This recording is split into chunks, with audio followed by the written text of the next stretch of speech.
신혼부부에게 가장 중요한 문제는 아마도 신혼집을 고르는 일일 것 같습니다. 신혼집 선택은 단순히 주거지를 정하는 것 이상의 의미를 갖는데요. 결국 해당 결정이 결혼 생활의 만족도뿐 아니라 장기적인 재정 계획과도 연결되기 때문입니다. 특히 저처럼 수도권 주요 지역에 내 집 마련을 꿈꾸시는 분들에게는 이 첫 단추가 정말 중요하다고 봅니다. 그럼 시작해볼까요? 사실 누구나 선호하는 신혼집의 조건은 거의 정해져 있습니다. 우선 수도권 핵심지에 역세권이고 신축인 대단지 아파트죠. 하지만 누가 봐도 살고 싶은 아파트는 당연히 가격이 비싸겠죠. 자금 여력이 부족한 신혼부부 입장에선 처음부터 이런 아파트를 매수하기가 쉽지 않고요. 여기서 저는 두 가지 선택지를 떠올릴 수 있었습니다. 바로 구축 아파트 매수와 신축 아파트 전세인데요. 그럼 각각의 선택으로부터 오는 장단점을 살펴보겠습니다. 먼저 신혼 초반부터 자가를 마련하는 방법이 있습니다. 이런 경우 장점은 명확한데요.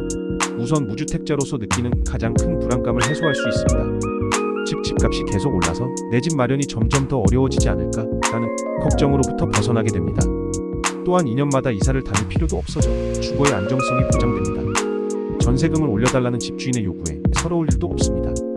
이와 더불어 집값이 오르게 될 경우 자산가치의 상승까지도 누릴 수 있는데요. 장기적인 관점에서 볼 때 집값의 상승 속도가 근로소득의 상승 속도보다 빠를 가능성이 높죠. 하지만 단점도 있습니다. 무엇보다 신혼부부의 한정된 예산으로는 수도권 주요 지역에서 매매 가능한 아파트 자체가 많지 않은데요. 가까스로 매수가 가능한 단지들은 예외 없이 지하철역에서 멀리 떨어져 있습니다. 게다가 신축은 고사하고 녹물이 나오는 30년 이상 된 아파트뿐입니다. 즉, 신혼 초부터 내 집 마련을 계획하는 경우 상대적으로 입지가 떨어지는 지역의 구축 아파트를 매수해야 할 가능성이 높습니다. 노후화된 실내 공간이야 리모델링을 한다 쳐도 오래된 집의 구조 자체를 바꿀 수는 없습니다. 불편한 주차 환경 또한 문제인데요. 지하 주차장이 없고 이중 주차의 스트레스를 감내해야 할 수도 있죠. 신축 아파트의 커뮤니티 시설은 당연히 기대할 수 없습니다. 반면에 당장의 내 집 마련 계획을 잠시 내려놓고 전세집을 구하는 선택지도 있습니다. 내 집 마련이 부동산 투자의 성격을 갖고 있다면 전세는 100% 실거주 목적이기 때문에 거주의 만족도가 가장 중요합니다. 전세의 가장 큰 장점은 내 자산 대비 좋은 집에서 살 수 있다는 점인데요. 역세권의 아파트에 살며 출퇴근 시간을 아끼거나 신축 아파트의 최신 인프라를 이용하며 삶의 질을 높일 수 있습니다. 하지만 이런 좋은 환경에서 신혼생활을 시작할 경우 우려되는 문제점도 있는데요. 우선 자산의 대부분이 전세 보증금에 묶이게 되어 자산 증식의 기회를 놓치게 될 가능성이 있습니다.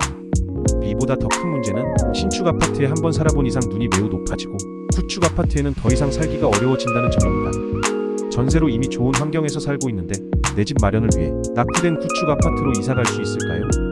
쉽지 않습니다. 그렇게 신축 전세만을 고집하다가 내 집 마련과 멀어지게 될 수 있죠. 특히 수도권 주요 지역에 내 집 마련을 꿈꾸시는 분들이라면 이렇게 신축 전세에만 계속 살 수도 없기 때문에 문제가 발생합니다. 과연 어떤 선택이 맞는 걸까요? 네, 사실 신혼집 선택에는 정답이 없습니다. 중요한 건 본인의 성향과 상황을 잘 파악하고 그에 맞는 결정을 하기 위해 노력하는 것이겠죠. 저는 신혼집을 고를 때 구축 아파트 매수와 신축 아파트 전세 사이에서 정말 많은 고민을 했습니다. 과연 제 선택은 어떠했을까요? 자세한 이야기는 다음 영상에서 말씀드리겠습니다. 영상 시청해주셔서 감사합니다. 좋은 하루 되세요.